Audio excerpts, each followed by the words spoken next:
पड़ोसियों के हुकूक क्या होते हैं, मोहल्लेदारी क्या होती है, कैसे एक दूसरे का ख्याल रखा जाता है, एक दूसरे का दुख दर्द समझा जाता है।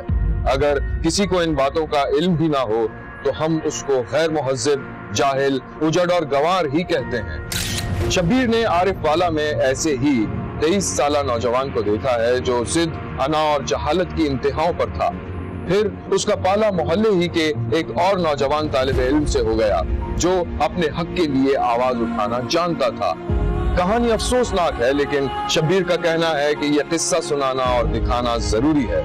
मैं हूं पारस मसरूर और आप देख रहे हैं कोई देखे न देखे, शब्बीर तो देखेगा। जैन कॉलेज के लिए घर से निकलने लगा तो माँ ने उसे आवाज देकर रोक दिया। जैन, जैन, अरे बेटा इतनी जल्दी में कहाँ जा रहे हो तुम? नाश्ता वगैरह भी नहीं किया, ना सलाम दुआ। अम्मी मार्केट जा, कुछ फोटो स्टेट है वो भी निकलवानी है। आज अप्लाई करने की लास्ट डेट है और पार्क भी तो जाना है, दौड़ भी लगा। इतनी रात रात भर जाकर पढ़ाई करते हो, इतनी मेहनत करते हो, सुबह का नाश्ता नहीं करोगे तो कमजोरी आ जाएगी। अम्मी आकर कर लूंगा ना, अभी देर हो गई है, प्लीज। चाबी पता नहीं कहाँ रख दी। जैन बेटा चाबी तुम्हारे हाथ में है। ओह, अभी से याददाश्त कमजोर होगी, आगे क्या होगा? अच्छा अम्मी जा रहा हूँ। अच्छा इधर आओ,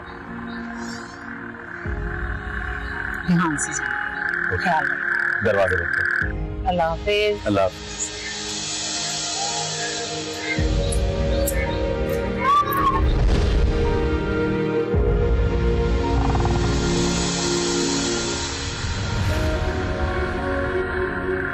जैन ने मोटरसाइकिल स्टार्ट की, अपनी गली से गुजरने लगा। एक तो गली पहले ही तंग थी, ऊपर से एक महल्लेदार ने गाड़ी भी गली के बीचों बीच खड़ी कर रखी थी। जैन ने गर्दन आगे निकालकर जायजा लिया और बड़ी मुश्किल से पैदल ही मोटरसाइकिल को उस जगह से निकालना पड़ा। उस जगह से निकला तो महल्ले के एक बुजुर्ग चबूतरे पर बैठे हुए नजर आए। जैन ने उन्हें सलाम किया।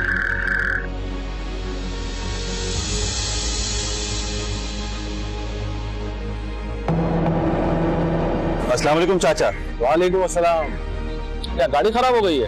अरे नहीं चाचा, बेजाद को देख रहे हैं, आड़ी तिरछी गाड़ी खड़ी कर चला गया, पूरा रास्ता तंग कर दिया है। बड़ी मुश्किल से गाड़ी निकाली है। मैंने तो इन्हें 10 दफा कहा है, लेकिन अजीब बददिमाग बदतमीज लड़का है, आंखें दिखाता है। चाचा मैं तो मुंह ही नहीं लगाता, समझ में नहीं आता क्या करूं। चले शाम में बात करता हूँ, दुआओं में याद रखिएगा। अल्लाह तुम्हें खुश रखे बेटा।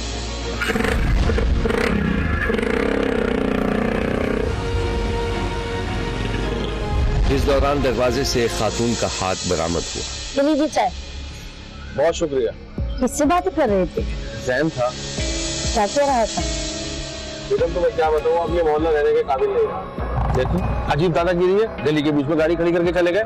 सही बात है, इन लोगों से तो सारा ही मोहल्ला परेशान है। अच्छा अंदर आ जाइएगा, बाहर तेज हवा चल रही है। चाय बहुत अच्छी बनाई है। जैन के 2 भाई और एक बहन थी। तीनों तालिब इल्म थे। बाप एक सरकारी इदारे का रिटायर्ड मुलाजिम था। घर के हालात बहुत अच्छे नहीं थे तो खराब भी नहीं थे। जैन इंटर का पोजीशन होल्डर था और अब सरकारी नौकरी की कोशिश कर रहा था। अपने काम से काम रखता था, लेकिन मोहल्ले का बहजाद नामी नौजवान उससे हसद करता था। शब्बीर ने देखा कि बहजाद के दरवाजे के आगे 2 मोटरसाइकिलें गली का रास्ता तंग किए हुए थी। पड़ोस के बुजुर्ग घर से निकले तो उन्हें खासी तशवीश हुई और उन्होंने बहजाद के घर की घंटी बजाई। क्या पुख्ता गर्दी लगाई हुई है इन्होंने यार, क्या तमाशा, गली बंद करके रख दी।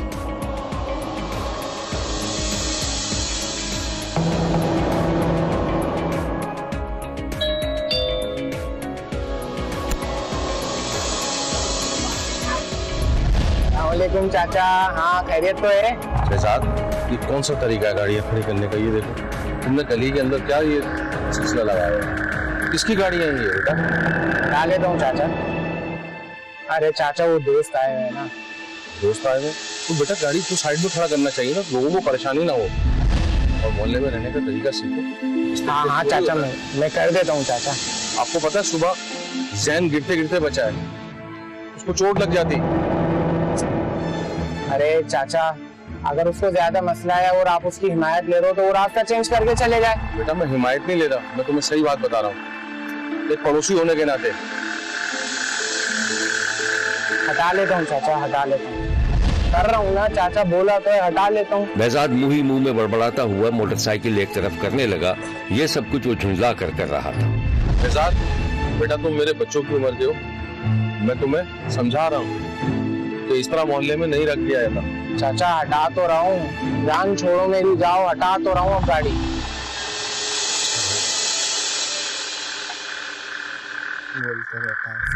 बुजुर्ग अपने माथे पर हाथ रखे घर के अंदर चले गए। बेजाद को मोहल्ले के बुजुर्ग की जानिब से जैन के तहफ्फुजात का पता चलने पर शदीद गुस्सा था और अब वो उसे आते जाते घूरने लगा था। एक दिन जैन मोटरसाइकिल पर अपनी गली में दाखिल हुआ तो गली के बीचों बीच बहजाद की मोटरसाइकिल खड़ी हुई थी। बहजाद वहीं बाहर अपने दोस्तों के साथ कुर्सियों पर बैठा हुआ था। जैन ने मोटरसाइकिल रोकी हुई थी और हॉर्न बजा रहा था। बहजाद बदस्तूर सर झुकाए बैठा था। फिर वो इत्मीनान से उठा और बादिल नखास्ता मोटरसाइकिल को हिलाने जुलाने लगा। लेकिन बहजाद कितना रास्ता है, तुम वहां खड़ी क्यों नहीं करते? यार रास्ता क्लियर कर दिया ना, तो जाओ बस अब यहाँ से। शुक्रिया, लेकिन ये रोज का मामूल है, आते जाते हुए लोग परेशान होते हैं। मेरे भाई तुमने लोगों का ठेका लिया हुआ है, तो जाओ सियासत करो। बात सुनो, मैंने तुमसे कोई गलत बात नहीं की। अबे भाई ज्यादा भाषण मत दो, जाओ यहाँ से। बहजाद के सुलूक पर जैन के माथे पर बल पड़ गए और उसने झटके से मोटरसाइकिल आगे बढ़ा दी। उसी वक्त उसे बहजाद का एक जुमला सुनाई दिया और जैन खून के घूंट पीकर रह गया। उसने ब्रेक लगाया और मुड़कर देखा। ये मंजर देखकर बहजाद के दोस्त उठ खड़े हुए। क्या टशन दे रहा है भाई?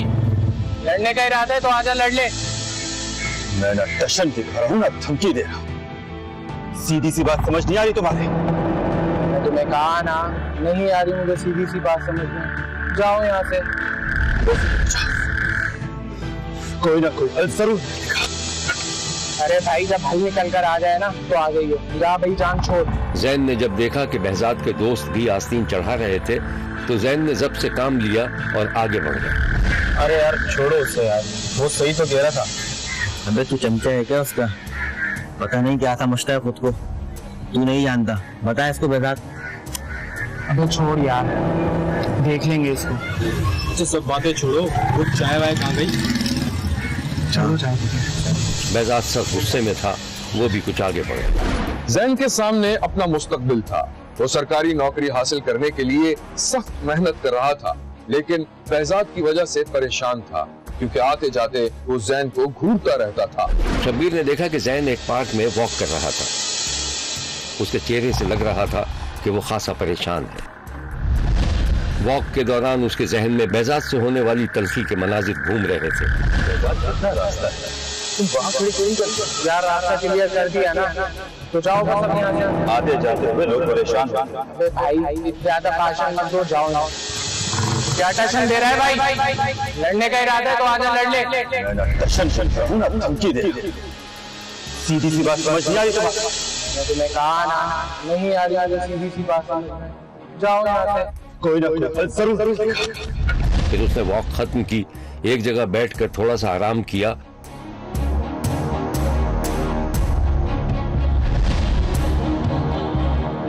और फिर मोटरसाइकिल लेकर घर की तरफ रवाना हो गया। अपनी गली में आया तो रास्ता न सिर्फ साफ था बल्कि बहजाद के घर के आगे सफाई सुथराई भी नजर आई। जैन ने सुख का सांस लिया और अपने घर पहुंच गया।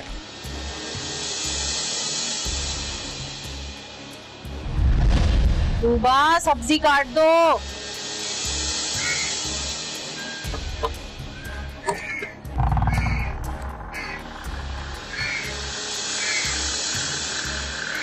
वालेकुम सलाम।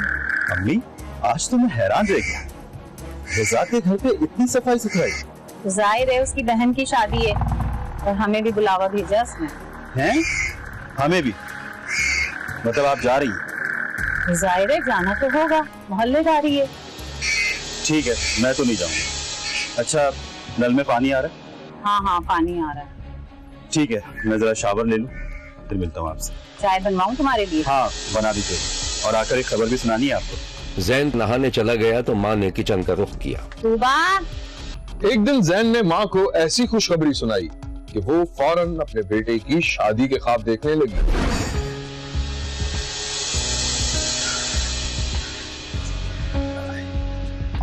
अम्मी, वाह, आपका बेटा पहले टेस्ट पास, बिल्कुल फिट।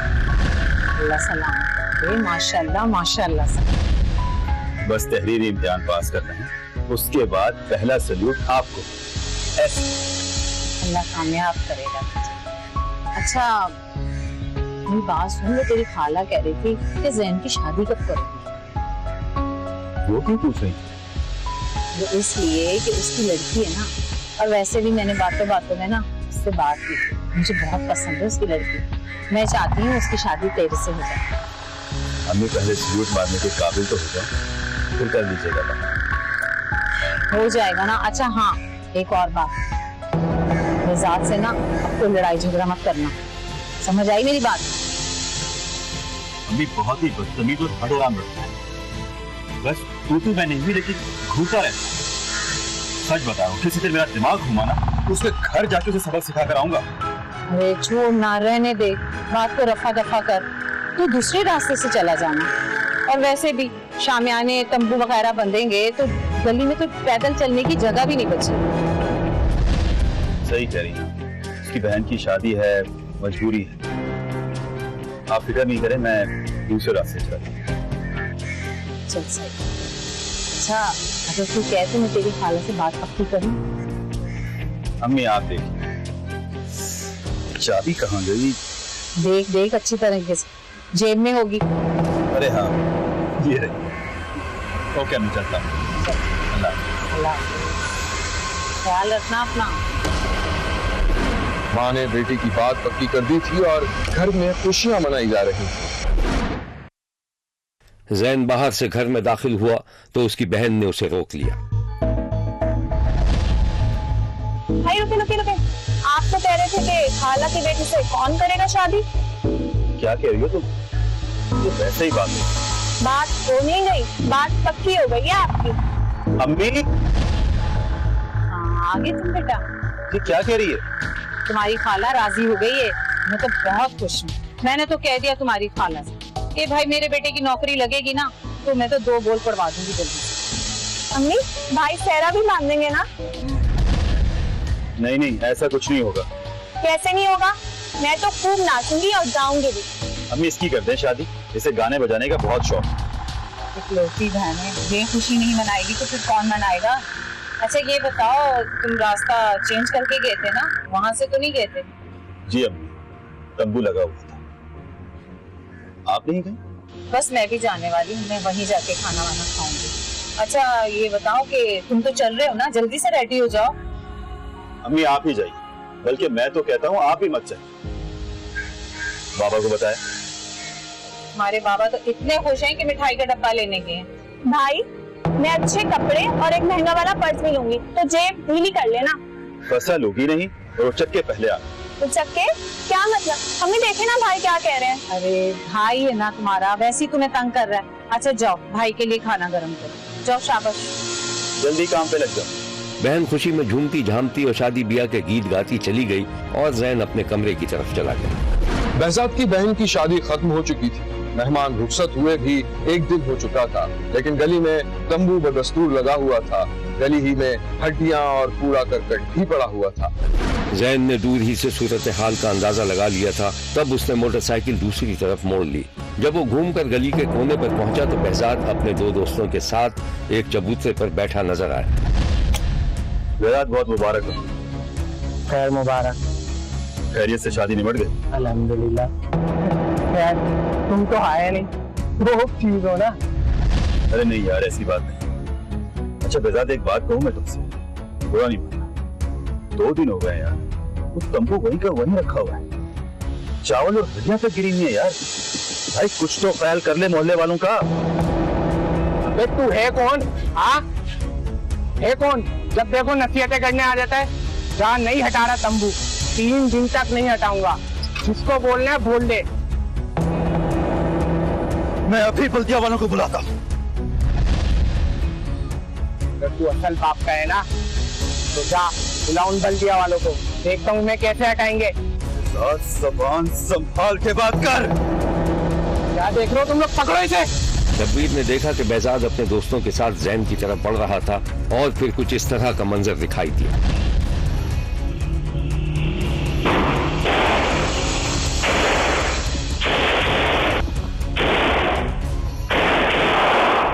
आप शमियाने या तो साइड पे करवा लें या हटवा लें, और ये गली की सफाई करवा रही थी कि शादी भी खत्म हो चुकी थी, उसके बाद भी शमियाने लगे थे। जैसे बाजार जा रहा था, रास्ते में उन्होंने रोका है, एक अली उस्मान उसने रोका है और उसके साथ बहजाद लड़का था और उसके दो दोस्त थे, एक शहजाद और एक अजमल वक्ती था।